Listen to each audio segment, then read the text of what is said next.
السلام علیکم. د هر کور مکتب ګرانو زده کوونکو د پښتو الفبې اووم لوست ته ښه راغلاست. د اووم لوست له پیل څخه د مخه دا ووایاست چې په شپږم لوست کې مو څو توري لوستلي وه او د هغو تورو نومونه هم یاد کړئ. په شپږم لوست کې مو درې توري سین، شین او شین لوستلي وه.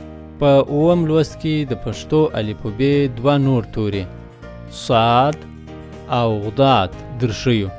صاد د پښتو الفبې 25م توری دی. صاد صاد صاد. اوس د صاد د لیکلو طریقې ته ښه وګورئ.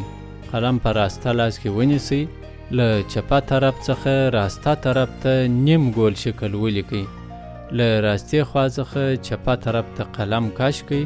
اوس لږ لوړ قلم پورته کړئ او په ګول شکل چپه خوا ته ولاړ شئ. د صاد د لیکلو طریقې ته یو وار بیا وګورئ. اوس د صاد غږ زما سره یو ځای تکرار کړئ. ص ص. غداد د پښتو الفبې 26م توری دی. غداد غداد غداد. اوس د غداد د لیکلو طریقې ته ښه وګورئ. قلم په راسته لاس کې ونیسئ، له چپه طرف څخه راسته طرف ته نیم ګول شکل ولیکئ. له راستې خوا څخه چپه طرف ته قلم کش کړئ. اوس لږ لوړ قلم پورته کړئ او په ګول شکل چپه خوا ته ولاړ شئ. اوس نو یو ټکی لوړ ورکړئ. د غداد د لیکلو طریقې ته یو وار بیا وګورئ.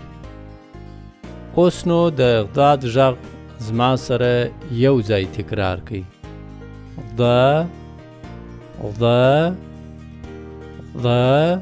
د هر کور مکتب ګرانو زده کوونکو د اووم درس دا دوه توري صاد او غداد تاسې د خپلو ورونو، خویندو او ملګرو سره یو ځای تکرار کړئ او ولیکئ. تر اتم لوست پورې خوشحاله او آرام ژوند ولرئ. په مخه مو ښه.